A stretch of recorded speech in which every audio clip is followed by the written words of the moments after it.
I don't think we need to do the intro though. What do you mean? Damn, We don't need intro? Do you want me? You want? Don't you think we Josh, like? do you want to do the Okay. intro today? You do the you intro. I want to hear something something really special, something we haven't heard before. Enthusiasm. All right, you ready? Welcome back to the Exploring the Chain podcast, where we document our experiences of learning about blockchain and make it accessible to the average person. My name is Josh. And my name is Zane. And today we are joined by our friend Luca, who's going to discuss his thoughts on NFTs and the broader Web3 ecosystem. Luca, thank you for joining us. Can you start by just telling us a little bit about your experience and what got you interested in the space? Sure. About over a year ago now, it's kind of crazy, I stumbled upon something called NBA Top Shot, which was a pretty easy entry-level NFT platform that was supported by the NBA. You basically buy and sell basketball cards, similar concept to Pokemon or like those baseball cards you'll open up. And I had my fun with that. Kind of was in the peak of the market. Didn't sell the peak because whoever has that foresight, and kind of wrote it down. Still made some money from it in the end. It was a lot of fun because I played FIFA as a kid. So opening those packs and actually having it mean something was definitely something I was interested in. So that kind of got me into NFTs, kind of understand what they were. I found this Discord called NFT AIO. I used to work for them formerly, not anymore. But they kind of helped me prolong that journey. I fell into Vive, which I remember Josh, or Vivi, however you pronounce it. Yeah. Josh mentioned you were familiar with that platform.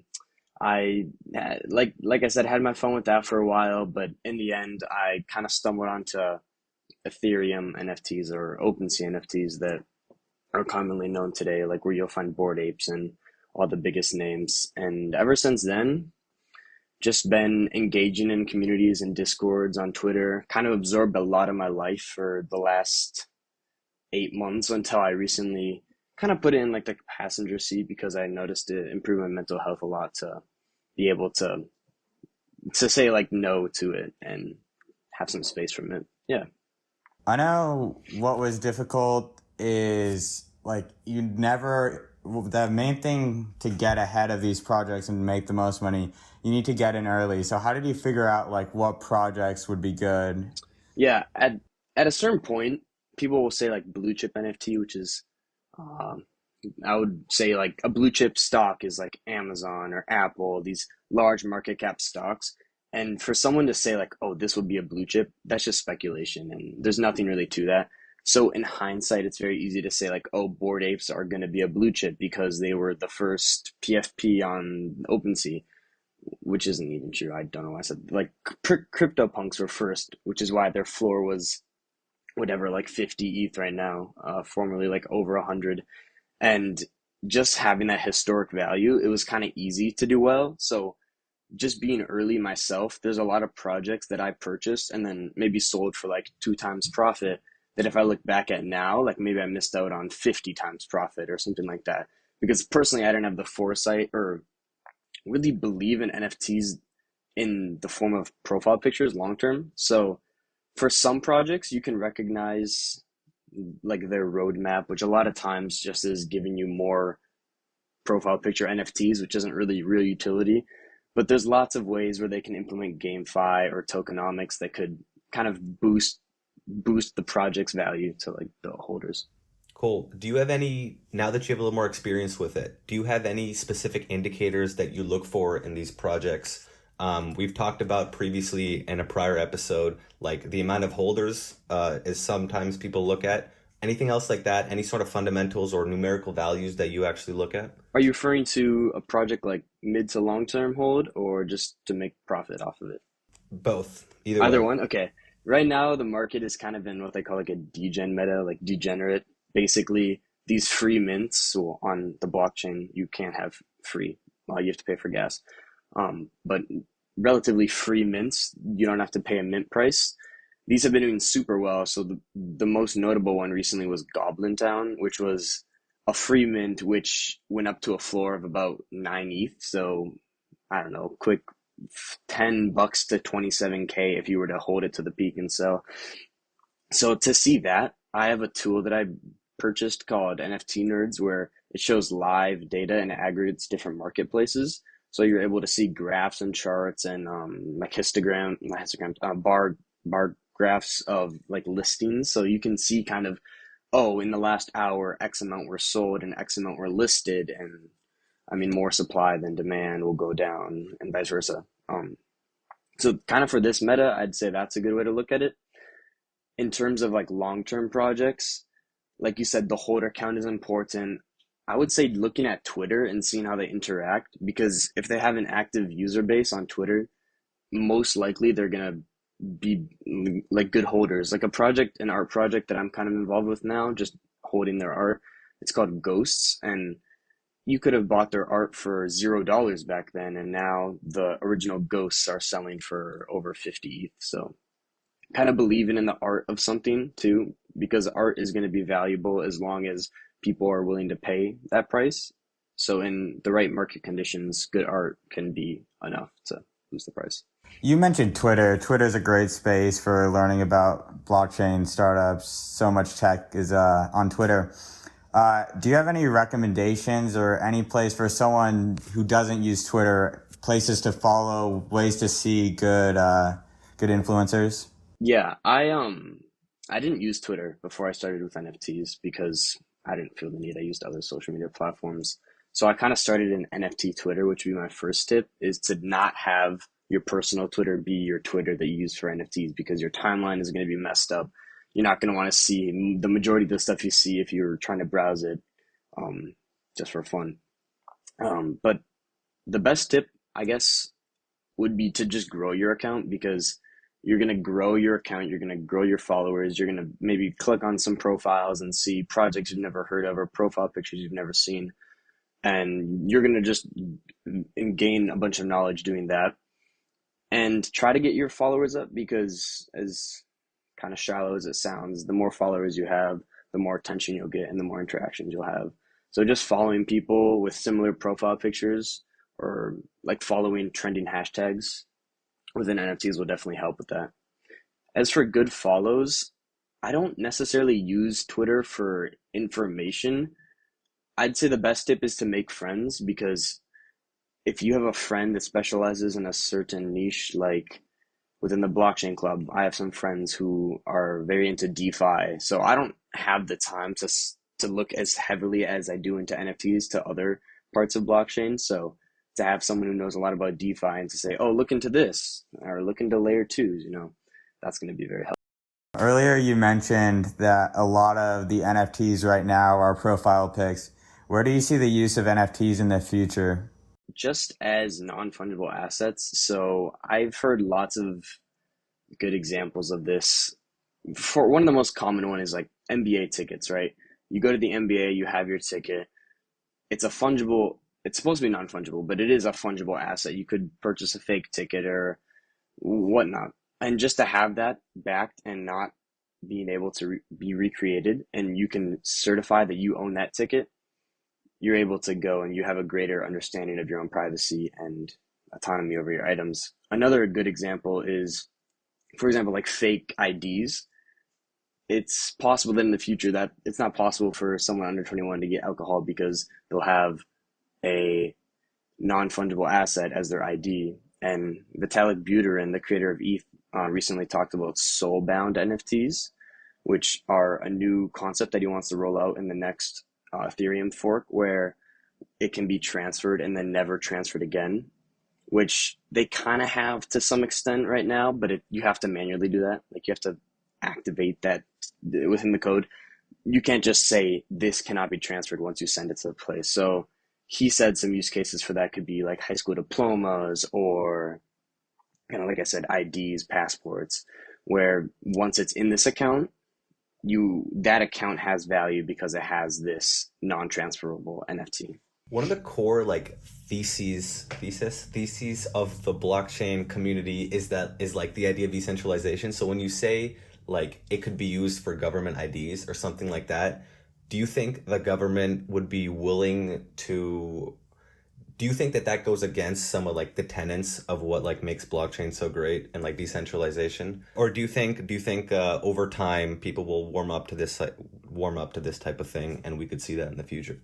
Fundamentally, I do think you're correct in saying like, oh, it's not going to be like next day adoption. I was trying to give some examples of like where in your everyday it could be very applicable. The government has been talking about creating a stable coin like the USD coin, where there's mixed opinions on that, whether that be beneficial or not. You can play either side as devil's advocate, but in the end, having that decentralization is what like the majority of people are into crypto for. I do think that if they want it to reach the level that they're speculating or that they hope, they're going to have to let centralization within some mediums enter the space, whether that be with NFTs or other protocols, because there's always going to be a high level of decentralization. And I listened to a podcast with Vitalik Buterin and Naval, which I'd recommend you guys listen to if you haven't, or anyone I've listening to listened to that. this. Yeah, that's a great one. It's a great one. He mentioned how with these new blockchains that are emerging, you have to have a trade-off with something. So whether that be privacy or centralization, or like to the extent of decentralization that it has. So for Ethereum, it sacrifices a lot of speed and efficient gas prices for having that high level of decentralization. But you could look at Solana, where it is relatively centralized to its holder account and to how it functions, but it does have those extremely fast transactions, and you can do thousands of transactions per second. So Yeah, isn't that called like the something triangle? I've seen The that. trilemma. Is that what you're referring to, Josh? Like the blockchain trilemma? Yeah, there's like you can only have two. It's like either decentralization or speed, or it's like I don't remember exactly, but Scalability might be the third one, I think. yeah, yeah, I think you're that right. sounds right. All right. Um, Luca, I wanted to ask you a little bit about play to earn. We saw that you were at the blockchain at USC Club and you published an article on this. Can you talk a little bit more about this and how this works? Yeah, so our specific play to earn example was a project called Critters.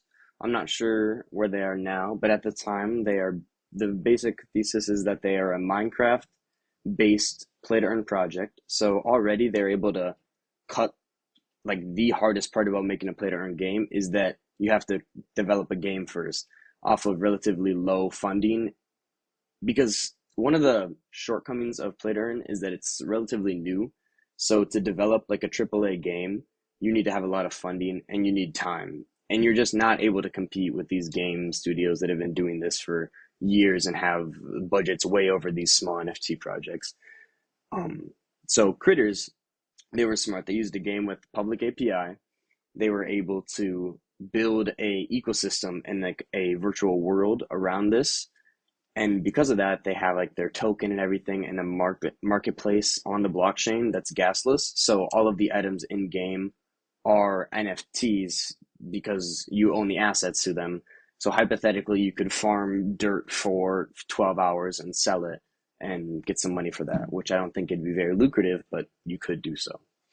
And the direction that I think play to earn is going is to reward holders and players of the game with being able to transfer their assets. So like a big argument that I've seen on Twitter or whatever is that, well, you guys are saying NFTs are a scam, but you play Fortnite and buy $50 banana skins or whatever, and you can't do anything with that. I guess you could sell your account, but you would probably sell it for very little. And the counter argument to that is if they were NFTs, you'd be able to sell all the skins you purchased, and the thousands or hundreds of dollars you threw into the game would not be rendered useless. However, others would say that just playing the game and having the cosmetic for fun is the trade-off there. I think a lot of that goes to interoperability as well. If you can transfer your Fortnite skins or your anything you have that's on a closed off world, and you can bring these awards or aspects. Let's say you have 10,000 hours on Xbox Live.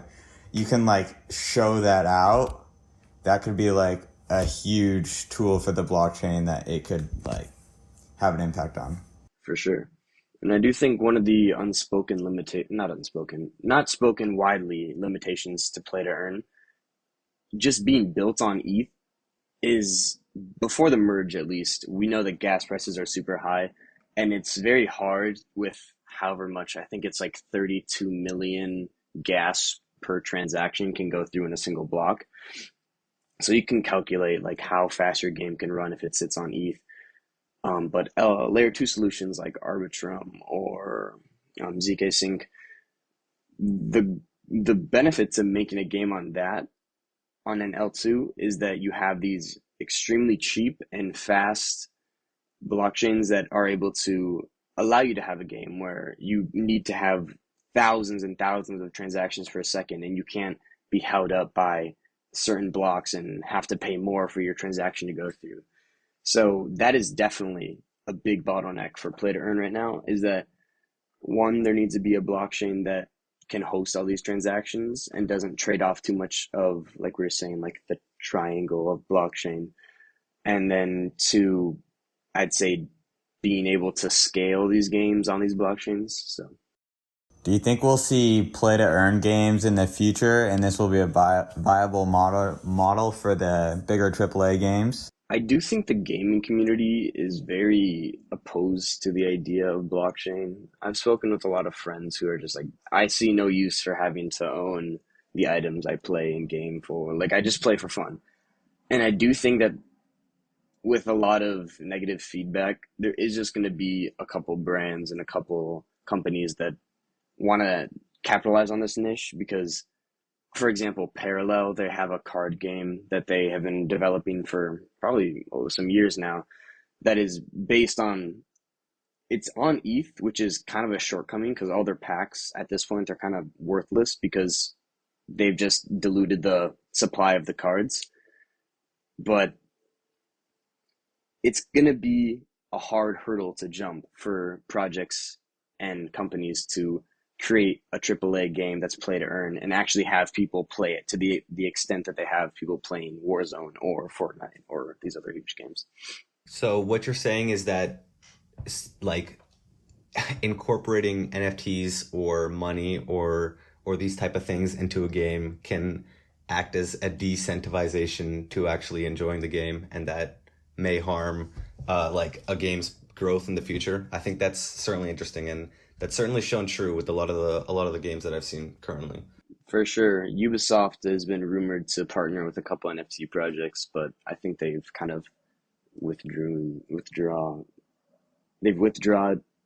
They've taken away that. They've withdrawn. offer. They've withdrawn. Thank you. What made you initially move off of Top Shot and VV and go to OpenSea and other exchanges? And yeah, I would say personally just riding the volume and kind of following the trends. People were seeing what was happening with the Bored Apes and how from a zero point zero 0.08 Ethereum mint, which I checked was about like $230 at the time, they were able to reach a plus 1 ETH floor, which I don't think anything, and not many NFTs at the time reached such success so quickly and had like a strong community behind it. So because of this, a lot of art projects were emerging. I remember this was kind of like the art meta, where you would join discords, enter raffles in those discords, and then if you're lucky, you'd be rewarded with one of their art pieces. You'd be able to purchase that art piece. And the reason you do so is because it's sold for higher in the secondary market. And you could confirm that, okay, I'm going to enter this raffle, it's free. And if I win, I'll sort out the money later. That's kind of how I onboarded some of my friends into NFTs. For example, one of my best friends, within the first day of NFTs, he won a raffle, minted it, and then sold it for like 0.5 ETH within the same day. And that was it was a free way to make money basically, because you could prove that you were going to make money had you win the raffle. So it's worth it to buy. What do you think it'll take for mass adoption for NFTs and the blockchain as a whole? We talked about this last time with someone, which was the UI and like the onboarding process for some of this stuff is so ridiculous. Like even if you just want to buy an NFT, like if you don't have someone like you who's like telling your friends, if you're just some random person who wants to buy an NFT, you got to set up your MetaMask wallet, you got to transfer Ethereum. There's a lot of stuff you have to do and there's a lot of setup. So what do you think it'll take for that type of adoption? And do we even want that in the first place? And do we want people who buy NFTs and people in this Web3 ecosystem to just be people who are like experienced and who are really interested in it? To answer the second question, I'd say no, because one of the big mantras of Web3 is that it's an open community to everyone, it's open source. They're looking to grow, and by closing off opportunities, they wouldn't reach that goal. As for the first question, I was going to add that onto the play to earn argument that it's just difficult to set up a MetaMask to be familiar with the blockchain if you don't really have experience. Yes, there's YouTube videos, but even then, you have to know what to look up to reach those results. Um, so yeah, that is definitely holding a lot of people back. And I'd say one of the best solutions to fixing that is one, just time, because as more people are onboarded into the process, you have more people to ask, you'll have more resources online because there'll be more articles. And I do think that it's to the advantage of these companies like MetaMask to simplify their UI and to do better with onboarding new users. I think Coinbase, I don't really use it that often anymore, but they do an excellent job with onboarding retail investors. Their NFT marketplace, which kind of flopped, but the UI is super clean. It's very simple. It tells you what you need to do to, and then on their exchange, you're able to see, oh, if I watch these informational videos, I can get $5 worth of this coin. And just by doing that, you're onboarding new users. It's basically incentivizing you financially to learn how to use their platform. So that's a good example of how to do it, but I do think that could be improved on. Yeah, I think they also did for a little while. You could watch videos like get $3 worth of this one coin if you watched a video, but then there was a wait list or something, so I never was able to do that. Um, but in this future lately, and there's a lot of talk about because of higher inflation, we're starting to see a bear market. We've seen Bitcoin and Ethereum both drop heavily along with the other altcoins. What do you have your eye on right now in the short term? I've actually been shorting quite a bit. I had an account on an exchange called KuCoin, which allows you to trade on leverage and perps that I've been just kind of like for fun. I haven't shorted much before, so it's very easy to say like, oh, this will go up, but you can always make money in any market if you're able to say, if you believe it going a certain direction. So I've been trying shorting out a bit. I've been shorting a coin called GMT, which is Steppen. Are you familiar with that play to earn game? I'm not. That's the one where you buy the sneakers and then they have a certain amount of energy, and then it's like kind of a pyramid scheme, but yeah. Yeah, it's in my opinion, the tokenomics are very pyramid schemy. If you look at the most popular blockchain game to ever exist, Axie Infinity, their native reward token, SLP, I maybe if you want to edit this in, but their chart and the price of their token has just been on a steady decline for like a year now. And because of that, it's because you produce this token, but there's the utility to spend it within the game is not enough to stop the price action from people just selling off their rewards and the profits that they make in the game. And I think Steppen is a good example of that. Personally, not financial advice at all. It's worked for me, but that won't mean it work in the future because it could very well introduce a new way to use their token, which could allow holders to actually hold the token instead. But as you were saying, what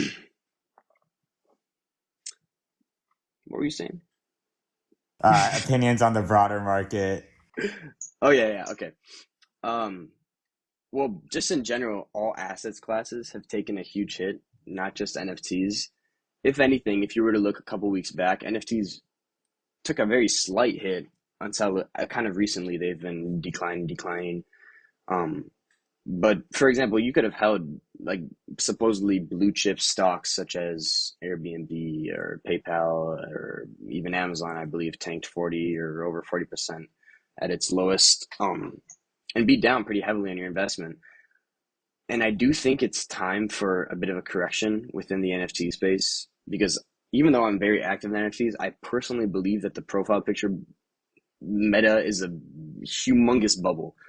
humongous bubble, because you can look even now during the DGen season that I just spoke about, and how there's projects called like shit poop at like a couple $3,000 floor for like 10,000 of them with a market cap of like millions. And I just think that's absurd to say that that is what the future of NFTs will look like, or that this is a sustainable way to go about it. In terms of all cryptocurrency, I think we're down like 50% from like the 3.2 trillion market cap peak. It's kind of up to the individual to decide if we're going to recover, hit new all-time highs. Historically, we have, but you can't say the past will dictate the future in all cases. So I say if you believe in blockchain, the best idea would be to just a dollar cost average into these safer investments. I'd say like Bitcoin and Ethereum, the two top market cap coins, are fairly safe, but you can always take those heavy losses on them if you were to sell right now even. That was excellent advice, Luca. Josh, do you have anything else, or Yeah, I have one more question, but I just forgot. Give me... so you don't have anything else? No, I do. Okay, What did I say? I'll give you 9 seconds, and if you don't remember, then Okay. I called the okay. clock on myself. Okay, we'll wrap it up then. Luca, thank you for your time. We appreciate your insight. I'm sure people will appreciate it. And and thank you for coming on. Of course. Thanks for having me.